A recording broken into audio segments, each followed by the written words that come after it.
Assalamu alaikum. I first and foremost, always, if you've known me at all, it's important that we always start with our intention. What are we here for? What are we doing?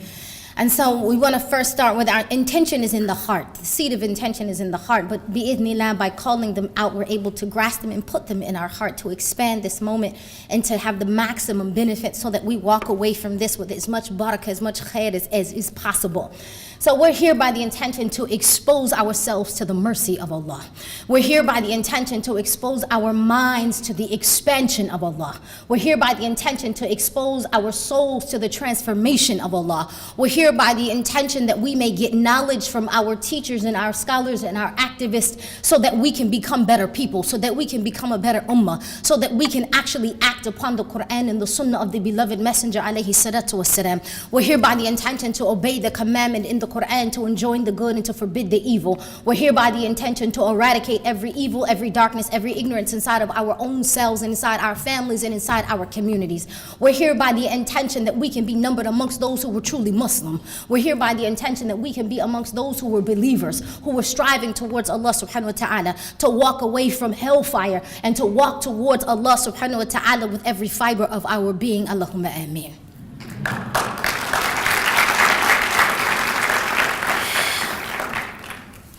I want to actually first start, Linda, when she walked in, may Allah bless her forever and noble her face, it was actually because of her. You know, it's because of the organizer that I spoke at the Women's March.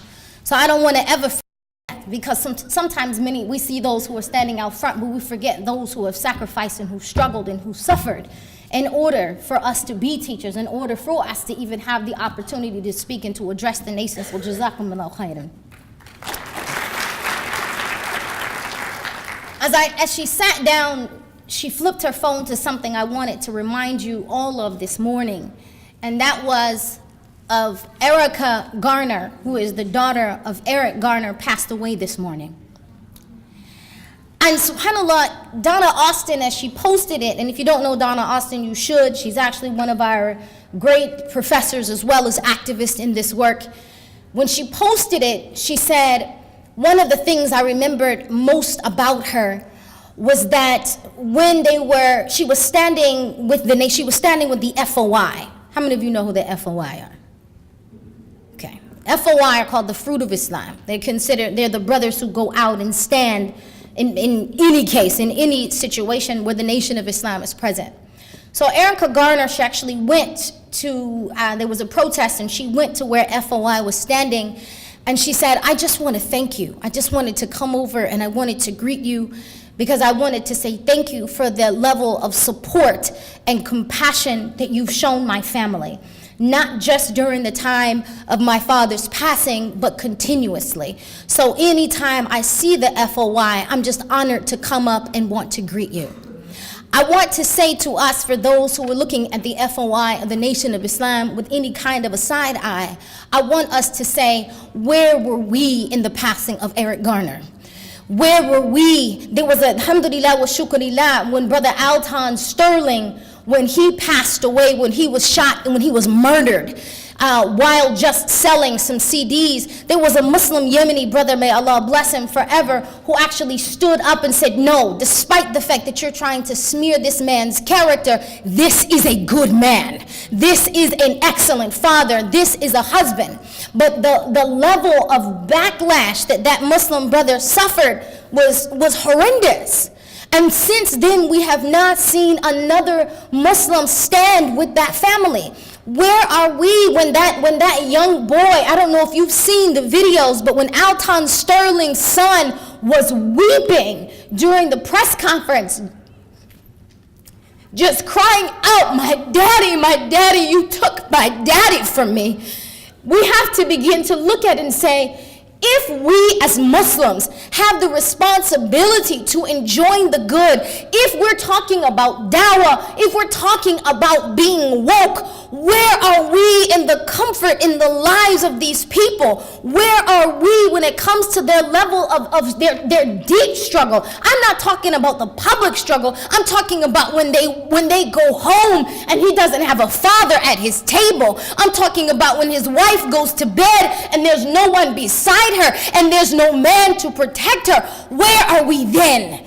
See, the truth of Islam and the spirit of Islam, in all honesty, is not just about when we're standing at the rallies. It's about where are we when the cameras aren't watching.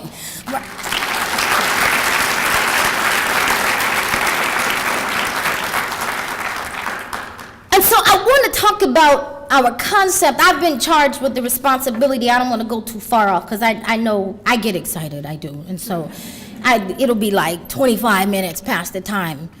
Y'all need a timer in here, right? And so just nod your head, give me a wink, give me like a, time up, sis, so I'll know. So I've been charged with the responsibility to talk about how do we as a community go beyond being woke and actually embody the principles of equality and faith. And so this concept of being woke, right, it's actually a little funny to me personally. I thought about it, of course, you get up in the morning, you're like, before my feet hit the floor, what are my intentions for the day? And I'm like, oh yeah, talk about being woke, right? And so thinking about this concept, you could be woke and completely sleepy, right? You could be woke and still in the bed. You could be woke and watching TV. But it doesn't mean that when woke actually has to go beyond this, oh, I've got some enlightenment. Oh, I'm paying attention. But what good is your paying attention if we're not taking it to the people, right? If we're not benefiting anybody by us being woke. And so I want us to begin to think about how our Islam, how our faith has become a very selfish thing, right? Has become just about me, and I can say I'm woke, I'm conscious, I stand with Linda. Where? On Facebook? You stand with her behind your phone? You stand with her behind your computer screen? Where is she when she's getting death? Where are you when she's getting death threats? Right? And just real talk, right? And just Allah help us. So I actually want us to think about for a minute, and I mentioned this yesterday if you were in the main session, so forgive me if a little bit of this is repetitive, is that when we're looking at talking about addressing things from the outside of our community. I'm just gonna, Ieasha Noor did a beautiful job of laying out for you what are the problems that we are facing. So I kind of want to flip that a little bit and say, if we're charged with the responsibility of dealing with xenophobia and racism and ignorance and the following of the colonizer's mind, right? And a failed political engagement, and we're constantly dealing with these injustices, Allah subhanahu wa ta'ala reminds us, right, that He will never change the condition of a people until they change that which is within themselves, right? And so in looking at that, we have to begin to ask, Ya Allah, we've been dealing with the problem of injustice, of racism, of bigotry for a long time. Like, this isn't something new in our community. You're talking about 435 years of slavery, and then Reconstruction and sharecropping and all that came as a result of that, and then the Civil Rights Movement, which isn't finished. We've got a long way to go. We've been talking about racism and bigotry. When I was a child, my parents would tell me stories about how my father was involved in the race riots, and how my grandmother was known, like people were afraid of her, right? And if you saw her, I just knew her as my grandmother, like she's so sweet and she'd make us cookies, right? And they would be like, oh no, you don't know her. Right? This is the woman who would walk into jails and policemen would shake. And when she would say, I'm not interested in any paperwork, you let them go. They would fumble with keys to open the doors.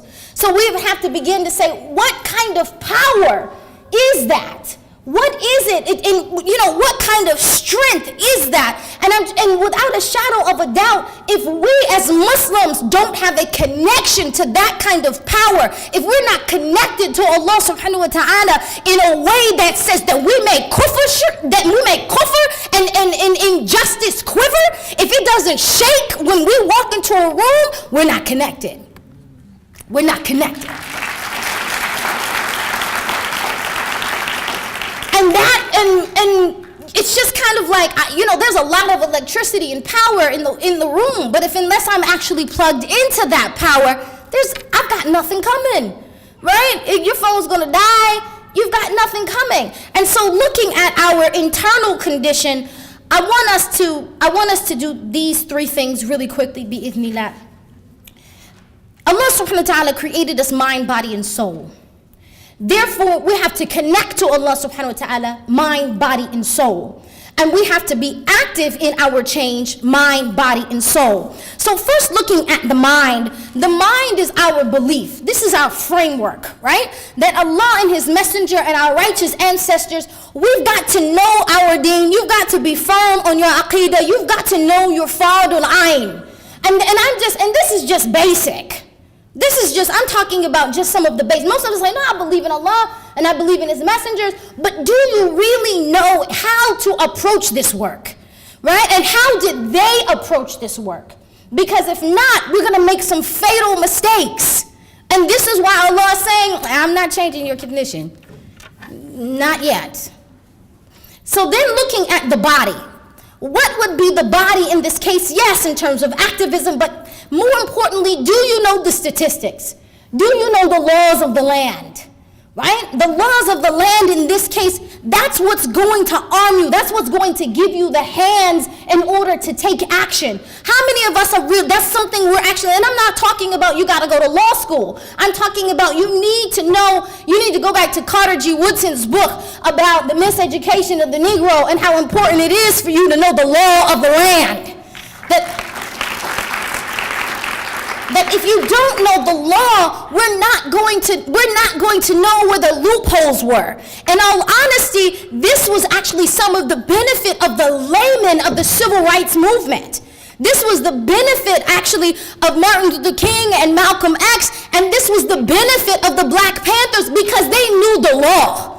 Right? And they knew I can be active, I can address this problem, I can come forward to this level. And when you try to attack me, back up, because I've got knowledge of how to do this. Right? And then when we look at the soul of our community, this is important because without a shadow of a doubt, the level of racism and bigotry that we suffer on a rank, especially if you're a muhajjaba. May Allah subhanahu wa ta'ala ennoble your rank and bless you forever, because our muhajjaba, they're on the front lines, right? Our brothers, may Allah bless them, many of them, especially, everybody's got a beard today, right? And I'm not saying don't take off your beard. Please don't do it, right? But in terms of the Muslim women who are choosing to go out every day with the decision that I'm going to do exactly as Allah subhanahu wa ta'ala says in Surah Al-Ahzab, that basically so that she may be known, right? So that she may be known as a free and believing woman. The fact that she's saying I'm going out every day and I'm representing. Who am I representing? I'm representing Allah and His Messenger, and I'm representing my community. That comes with heavy price. I don't know if you know of Muslim women in New York. There's a woman in hijab. She's praying in the park. And a woman comes up to her and throws hot coffee in her face while she's making salah. There's another sister walking with her baby in the baby stroller. And another woman is so enraged with hatred. She actually walks up to her and flips over the baby stroller with the baby in it. Right? These are people who are enraged with their hate. And subhanAllah, did that woman take off her hijab? No, she decided tomorrow I'm going out dressed the same as I was today. Right? So even that, subhanAllah. But what is your spiritual diet? What are you studying on a regular basis? How are you connected to Allah's book? How are you connected to the seerah of the Prophet sallallahu alaihi wasallam? And I'm talking about every day. Because you eat every day. Don't you eat every day? 3 times a day? What's your spiritual diet? How are you? Rasulullah sallallahu alaihi wasallam, he's your strength to look at him and say, you face this. You face this. When they were plotting to kill you every day, you face this. So drawing strength from that. Many of us maybe I go to the khutbah on Friday and you have sleep in the khutbah, tell the truth. you half sleep, and so, I made my 5, right? But what's your spiritual diet? What does your religiosity look like? And if you think that it's okay, I'm spiritual, but I'm not religious, then you don't understand this deen. That's like having a garden without a fence, right? It's like if you got all this spirituality, but it's not guided by the Quran and the Sunnah, if you don't have religiosity, you've got no deen. And your spirituality, in all honesty, is like hocus pocus. Imam al-Ghazali, he said that fiqh without tazkiyah, or the purification of the heart, is exercise, right? And spirituality without fiqh is a waste of time. So if we're thinking like, I'm spiritual. No, you're just emotional. And you don't know it yet, right? Because when you have true spirituality, it keeps you consistent with your religiosity. It keeps you consistent in going back to the source. What's your vitamins? What's your boosters?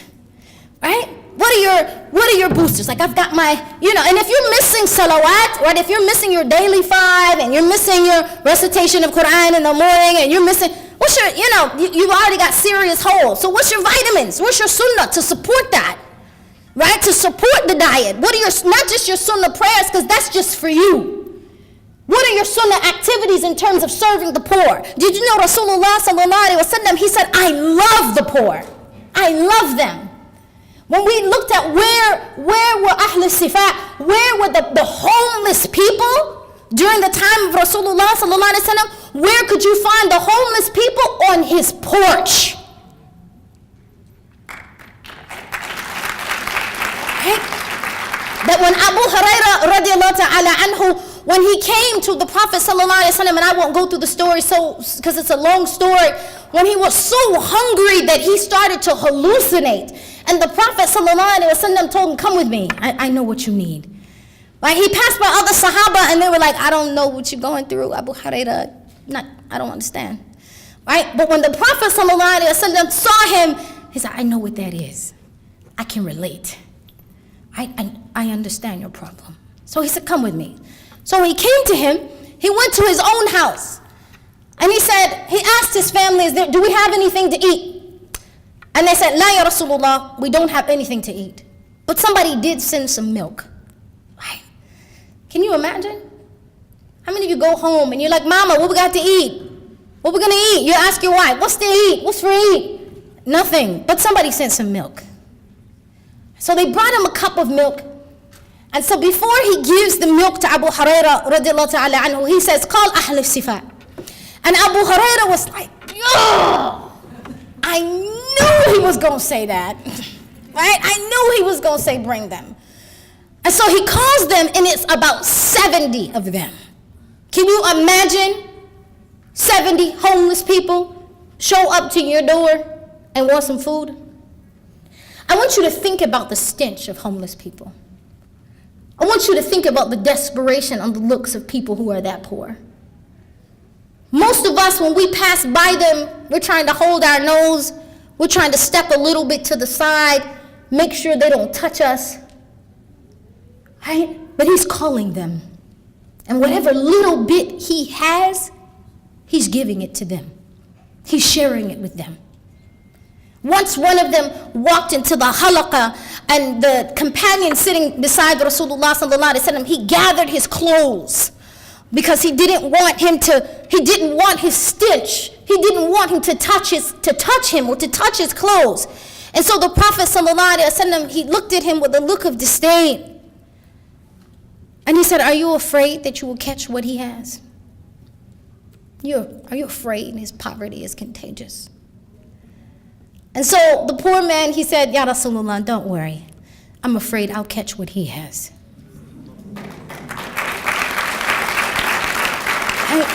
What is he afraid of? I'm afraid I'm going to catch his arrogance, his haughtiness, his forgetfulness of the people, his forgetfulness of what's real. Allahumma salli wa sallam alayhi. Lastly, what's your spiritual medicine? Because we all run into problems. We all run into doubt. We all run into burnout. We all run into, I don't know what I can do. I don't know how to help. I don't know. We all run into depression. Yes, we all run into depression. Oh, what you said, oh my God, the Muslims, they don't get depressed. Stop it. The Rasul sallallahu alayhi wa sahbihi wa sallam, he had a year of sorrow. He had a year of burnout. A year. Where he's like, I don't hear the angel Jibreel. Allah subhanahu wa ta'ala is not giving me any revelation. I'm in poverty and all of my people are in poverty. We are all refugees on this mountain together. And they're relying on me and I don't have a solution for them, and I'm watching my own wife and children wither away. And then Khadija passes away. The level of helplessness that he felt. And he had a year of sorrow. What helps you get out the bed when you have those moments of sadness? What helps you get out the bed when you have depression? What helps you get out the bed when you're like, I don't have an answer? What helps you get out the bed when you're just like, I'm so mad. I have all of this rage inside me about what's happening. Sometimes in my own family or in my own community, I have all of this rage, but I've got nowhere to put it. Do you sign up for ISIS? Because that's what some people are doing. May Allah help and protect us. Because they're saying, where are the people who are doing the change? May Allah save and protect us. Because trust me, for all those, my agents and on the camera who are listening, that's not the way. Let me make that very clear. So what do? What's your spiritual medicine? You can't get in this work. You can't join this fight unless you've got some consistent spiritual medicine. And yes, when they talk about the next session, they're going to talk about resist, right? The stigma of needing assistance, of needing therapy and counseling. Even Rasulullah sallallahu alaihi wasallam went to Abu Bakr for counseling, right? That I need counseling, I need help, I need Muslim support, I need other Muslims who are in this struggle, I need somebody to talk to, I need a support group, especially if you're a convert and you can't even come to your family and talk to them about this issue. And I don't even want to address racism, like when she said you're on the front lines fighting racism and even if you got one black friend. I don't even want to discuss it until you've got black people and Mexicans, right, and Latinos at your iftar in Ramadan.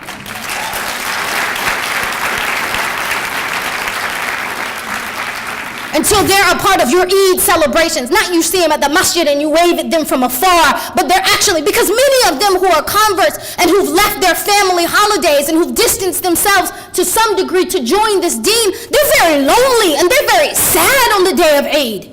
Right? Because they said, I've got nobody to connect to. I've got nobody to share this supposed joy and this Eid with. So where are they at your tables? And when you invite them, are you serving biryani or kebab? Or did you invite them to some barbecue chicken and some mac and cheese and some yams and some greens? Because that's what I eat.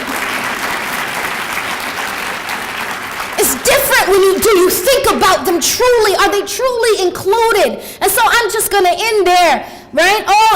I'm not, in terms of, we've got to go beyond protesting and we've got to start establishing. We've got to start establishing in our own home, first in our own selves. Uproot the bigotry from your own heart, right? I even hear Muslim families who have halakas and who have great things at their home talk bad about Mexicans, right? I've heard even civil rights leaders in our community, their daughter was in the store and was looking at a doll and she picked up the black doll and literally must have said, what do you want a black doll for? What? So in talking, resist first within yourselves. First within yourselves, right? First within ourselves, in our own families. And when it comes to the masjid, is our masjid diverse and inclusive? And what are we doing consistently and I'm talking about speaking to the board and speaking to the community and fooling it and inviting them. Don't just go out to them and serve them food, but you don't invite them to your house. Don't just go clean up their communities, but the Latinos don't get invited to the masjid. Come on, y'all, come on. It's time to get better. This is too long. We're talking about 100 years in this struggle. We know better than this. We have a better tradition than this. We're more hospitable than this. May Allah subhanahu wa ta'ala make us true people who resist bigotry so that Allah subhanahu wa ta'ala will give us the assistance and open the doors of His mercy, and that Allah subhanahu wa ta'ala will give us victory. قَدْ أَفْلَحَ الْمُؤْمِنُونَ.